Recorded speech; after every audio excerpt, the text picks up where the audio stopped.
Baik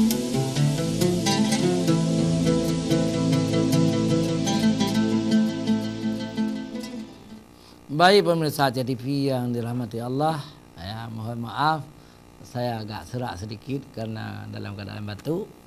Tapi yang menarik, kita sama-sama ingin membina rumah tangga bahagia dengan modal cinta kepada keluarga, cinta karena Allah.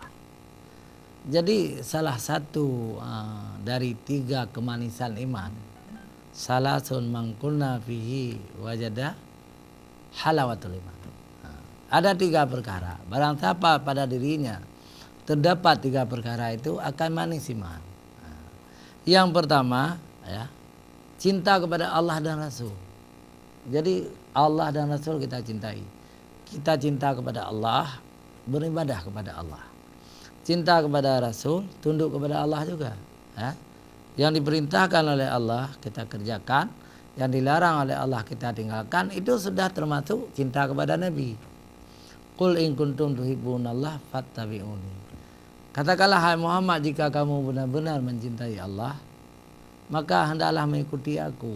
Jadi kita ikuti Muhammad, kita ikuti jalan Rasulullah, berarti kita telah mencintai Allah.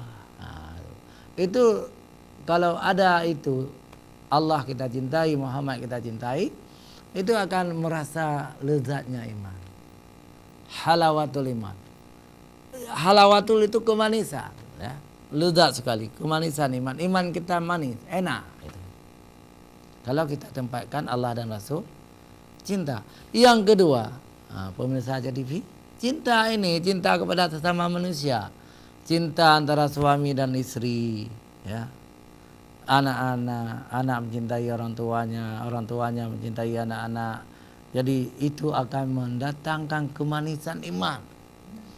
Jadi iman kita manis, merasa sangat manis gitu kan. Merasa sangat lezat kita keluarga beriman. Iman kita lezat, iman istri lezat, iman anak-anak lezat, karena tiga-tiganya dibimbing oleh Allah SWT. Termasuk anak-anak itu menantu kita. Jadi menantu juga harus beriman. Jadi akan merasa kelezatan iman. Karena kalau kita mencintai sesama manusia karena Allah, terutama yang harus kita cintai yang disebut zawil kurba. Zawil kurba itu keluarga dekat itu, ya, keluarga dekat, keluarga di rumah itu, ahlul bait kita. Jadi harus terjalin cinta. Jangan seperti bagaimana ya. Jadi sang suami selalu menjelek-jelekkan istrinya sama anak-anaknya. Kemudian istri juga menjelek-jelekkan suaminya sama anak-anaknya. Jadi anak-anaknya itu bingung. Siapa yang benar ini, bapak atau mama? Kadang-kadang kebiasaan. Seorang anak itu lebih dekat dengan mamanya. Dan yang paling banyak hawa. Hawa itu fitnah. Dari mamanya kepada bapaknya itu. Akhirnya si anak itu tertanam benci kepada bapaknya. Padahal salah istri. Itu banyak terjadi dalam masyarakat. Jadi betapapun tidak benar suami kita itu, mungkin suami kita itu tidak bisa mencari uang, suami kita itu mampu mencari uang tetapi boros, ya, selalu minum di warung kopi, di rumah tidak ada gula, di rumah tidak ada kopi, tidak ada teh, tapi bapaknya di warung selalu minum susu atau macam-macam. Sang istri sakit hati, lalu bilang sama anak-anaknya, bapak kamu begini. Jadi suami, istri yang baik, istri yang penyabar. Tidak boleh mengeluarkan unek-unek, keluh kesah kepada anak-anaknya. Begitu juga sebaliknya. Mungkin istri kita banyak kekurangannya, bersabar kita, bersabar. Kalau kita kritik langsung sama istri kita waktu tidur, pokoknya jangan di depan anak-anak kita. Dan tidak boleh sama sekali menjelek-jelekkan istri, mama, anak itu sama anaknya gitu. Tapi itu banyak kejadian, mama mau begini, mama mau begini. Jadi akhirnya si anak itu bingung, akhirnya si anak tidak betah di rumah. Kalau kita duduk di rumah, mama menjelek-jelekkan bapak, atau sebaliknya bapak menjelek-jelekkan mama, akhirnya si anak itu mencari jalan sendiri. Padahal yang salah orang tuanya. Itu tidak dibolehkan dalam ilmu agama, juga dalam ilmu modern. Ya. Ilmu modern, ilmu sosiologi, psikologi, ya, yang bicara tentang keluarga. Tidak boleh seorang bapak menjelek-jelekkan istrinya. Tidak boleh seorang istri menjelek-jelekkan bapaknya di depan anak-anaknya. Nah, ini perlu kita ingat bersama. Pemirsa JDP yang dirahmati Allah, kalau ada yang ingin bertanya, silakan WA atau SMS ke nomor yang tertera di layar kaca. Ya. 0813 60 25 6228. Insyaallah kita akan menjawab semuanya tentang keluarga. Baik, kita lihat dulu SMS-nya, ya. Siapa tahu sudah masuk. Iya.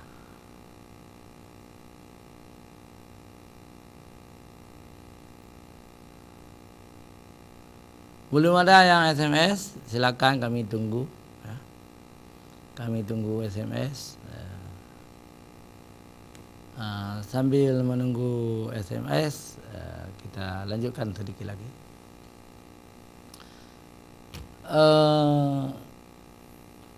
Kalau rumah tangga itu kita bina atas dasar cinta, banyak hal yang menguntungkan keluarga itu. Yang pertama, barakah. Allah memberi berkat kepada keluarga itu. Jadi berkat rezeki. Jadi rezeki berkat.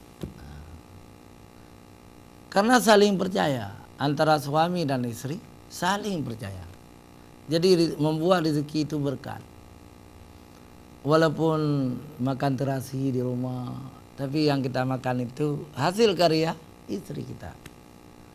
Atau asam sunti, atau lauk pauknya sangat sederhana, ikan asin. Makan bersama kita. Suami istri makan di rumah. Ada anak-anak makan lagi. Itu saling percaya. Berkat rezeki itu.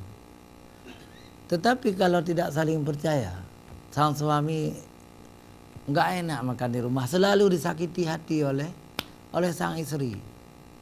Lalu sang suami mencari jalan lain, makan di warung. Tiap hari makan di warung. Tiap hari makan di warung. Pulang ke rumah, di rumah istri wajahnya tidak baik, wajah istri. Kadang-kadang keluar kata-kata, "Idron baju mangat pak warung, ilung baju ke mesin." Bahasa Aceh begitu ya. Bapak makan enak-enak di warung, kami makan ikan asin di rumah. Jadi sehari demi sehari akhirnya broken home. Jadi pecah rumah tangga, pecah hati, mula-mula pecah hati, tidak saling percaya. Itu bahaya sekali. Tapi kalau ingin makan di warung sekali-kali, beritahukan kepada istri, ini ada teman mengajak makan di warung. Istri juga senang gitu. Padahal bukan teman yang bayar, kita yang bayar. Tidak masalah, tapi istri senang kalau kita beritahukan. Yang lebih baik lagi sampai kita menawarkan, kita beli lebih satu porsi untuk istri, kan boleh juga. Tapi pemirsa, sebenarnya tidak perlu kita ajarkan lagi. Ini hal-hal yang sudah jadi adat tradisi, menjaga hati suami istri, ya. Tidak membuat suasana tidak tenang di rumah kita. Makanya orang-orang cerdas, ya, menjadikan istri, ya, sebagai bendahara rumah tangga. Itu orang cerdas. Tapi orang-orang yang kurang cerdas tidak pernah percaya kepada istrinya. Semua rezeki yang didapat dalam kantongnya. Kantongnya tebal gitu, dompetnya penuh. Tetapi dikatakan lagi sama istrinya, Punya bahasa Aceh sih yang pas dah. Hanya napa yang pak mak apa? Becocok. Jadi di mana letak harga diri istri? Kan tersinggung dia. Dia lihat tebal di dalam dompet tu, dalam celananya. Tapi pegang pun nggak bisa. Akhirnya istri makan hati. Tapi keluarga yang baik, modern, semua bendahara itu istrinya. Mesti dapat uang, dapat rezeki. Ini simpan. Istri yang baik juga tidak berani membelanjakan harta itu tanpa minta izin dari suaminya. Tidak berani. Jadi terbuka. Kalau tidak terbuka, itu saling tidak percaya. Akhirnya kadang-kadang suami pergi masuk kamar mandi. Suami masuk kamar mandi. Sang istri mengambil satu lembar, katakanlah 50 atau 100. Suami berangkat. Sebenarnya suami mau bayar utang 2 juta sama orang. Waktu dia bayar utang, ternyata tidak cukup 100. Kenapa tidak cukup 100? Siapa yang mungkin sudah diambil istri gitu. Jadi pulang ke rumah nanti terjadi masalah lagi. Maka terbuka itu perlu. Cuma ada semacam kiat yang perlu kita beritahukan juga kepada teman-teman yang sudah berkeluarga.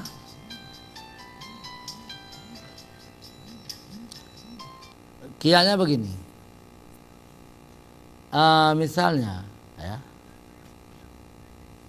Misalnya kalau Anda banyak teman, letak ngon tayo, mesti nak rezeki baik juk madu mbak urina. Benar cilang kantong tayo bacu.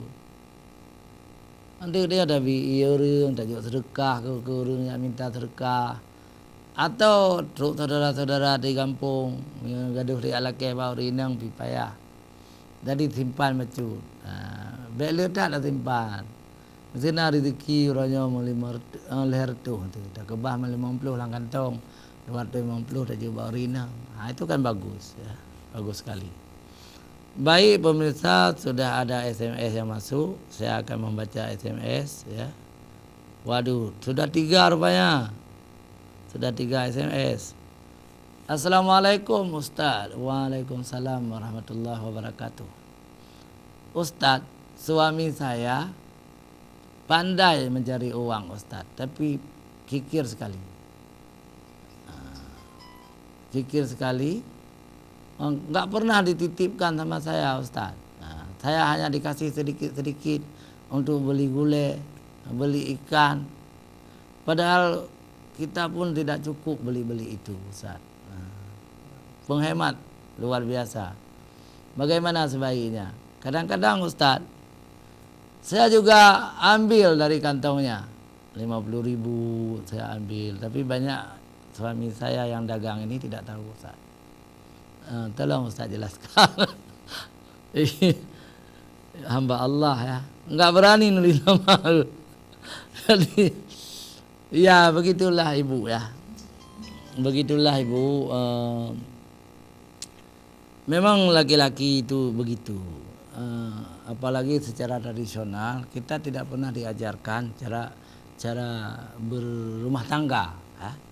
Kalaupun kita pandai, ada 1-2 orang itu bakat alam, bakat alamiah.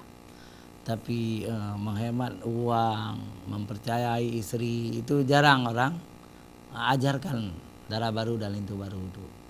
Saya pikir ke depan kuaket tu yang memberi tausiah kepada darah baru dan lintu baru waktu akad nikah tu harus sampai ke situ. Cara-cara berumah tangga, saling percaya. Kalau saling percaya, insya Allah diberkati rezeki kita. Allah akan menambah rezeki kita. Allah akan memberi rahmat kepada keluarga yang saling cinta. Tapi cinta itu karena Allah, lillahi ta'ala. Cinta itu harus lillahi ta'ala. Baik hamba Allah, ibu hamba Allah ini ya. Coba ibu berterus terang dengan bapak. Mungkin tidak cukup lagi uang yang diberikan selama ini karena bahan-bahan sembako itu sudah mahal, bawang sudah mahal, cabai sudah mahal, minta tambah lagi. Kan cara-caranya lemah lembut. Bapak begini-begini tidak cukup lagi. Jadi lemah lembut, jangan juga secara keras sehingga sakit hati suami. Assalamualaikum warahmatullahi wabarakatuh. Waalaikumsalam warahmatullahi wabarakatuh. Ustadz yang baik ya. Saya seorang istri. Dia dikasihnya barang yang lengket di tubuhnya untuk dinikmati oleh suaminya. Lantas suaminya memasang kamera sembunyi. Baru bisa dilihat oleh suaminya barang yang lengket dari tubuh istrinya itu. Apa nih barang yang lengket? Untuk dilihat oleh suaminya. Apa hukumnya kalau begitu Ustaz? Penjelasan dari hamba Allah juga nih. Barang yang lengket. Begini, kita sudah dewasa, kita sudah tahu. Yang dimaksud barang yang lengket itu sudah tahu ya. Jadi tidak boleh divideokan, haram ya. Haram divideokan. Apalagi melihat-lihat video itu termasuk haram. Walaupun istri sendiri ya, walaupun istri sendiri. Untuk apa divideokan, lupa dihapus nanti dilihat oleh orang lain. Jadi tidak baik itu ya. Itu pekerjaan orang-orang yang tidak beriman. Begitu ibu ya. Begitu. Jangan, dan suami pun jangan seperti itu. Sudah langsung bisa kita nikmati istri itu sawah ladang bagi kita. Sudah langsung kita nikmati. Untuk apa kita videokan lagi? Itu. Ini banyak kali SMS. Assalamualaikum warahmatullahi wabarakatuh. Kru semangat. Alhamdulillah Ustadz. Di awal tahun ini kita berjumpa lagi dengan Ustadz menjawab. Saya ingin bertanya Ustadz. Anak-anak saya sangat banyak keluar malam Ustaz. Sangat susah kita larang. Kadang-kadang jam 2 baru pulang Ustaz. Entah kemana dia keluar. Kalau kita tanya, dia menjawab belajar bersama teman-temannya. Bagaimana Ustaz? Supaya anak-anak bisa menjadikan rumah tangga sebagai tempat dia istirahat di malam hari. Mohon penjelasan Ustaz. Wassalam, Bapak Darni Muhammad di Banda Aceh. Bapak dari Muhammad yang mulia ya, betul seperti itu. Bukan hanya anak bapak, banyak juga anak-anak orang lain yang seperti itu. Mungkin ada beberapa hal. Yang pertama, setelah tsunami memang di Aceh tumbuh warung kopi ya, atau kafe istilahnya. Di situ ada internet, ada wifi. Maka anak-anak mahasiswa lebih suka membuat tugas-tugasnya di warung kopi. Mereka bawa komputer, itu salah satu. Karena di rumah pun kita tidak mampu, kadang-kadang tidak mampu menyediakan wifi itu. Kalau di sudut itu memang bagus. Mereka belajar bersama. Kalau benar-benar belajar, tapi yang berbahaya bukan belajar, sudah biasa tiap malam keluar. Negatifnya takut terpengaruh dengan orang-orang yang terlibat narkoba atau melalaikan salat itu. Jadi seharusnya seorang remaja atau seorang pemuda mahasiswa misalnya, seharusnya dia itu orang yang menggunakan waktu sebaik-baiknya untuk belajar, belajar di rumah ya. Belajar di rumah, dan seharusnya mereka terikat hati dengan masjid, tidak begitu banyak menghabiskan waktu di warung kopi, salat jamaah. maghrib, isya itu kan lebih bagus ya. Kalau pun ke warung kopi ingin belajar, katakanlah satu jam atau 2 jam, janganlah sampai jam-jam 2 malam anak-anak kita pulang dari warung kopi. Dibimbinglah. Bagaimana cara membimbingnya? Saya juga susah mengatakannya gitu ya. Jadi sama-sama kita memberi nasihat kepada anak kita, karena ad-dinun nasihat. Agama ini memang nasihat. Jadi kita harus memberi nasihat terus-menerus kepada anak kita. Kita katakan kepada anak kita bahwa waktu itu sangat penting. Waktu muda lah mereka itu harus belajar agama. Waktu muda mereka harus belajar keras. Jadi waktu muda. Jangan buang-buang usia waktu muda. Gunakan waktu muda itu syababaka qabla haramika. Gunakan waktu mudamu sebelum tuamu. Kan begitu.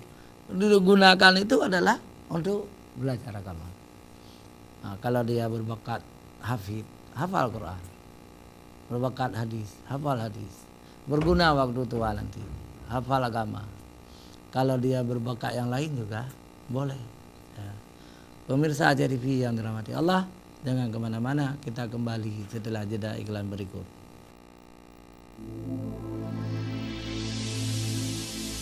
Thank you.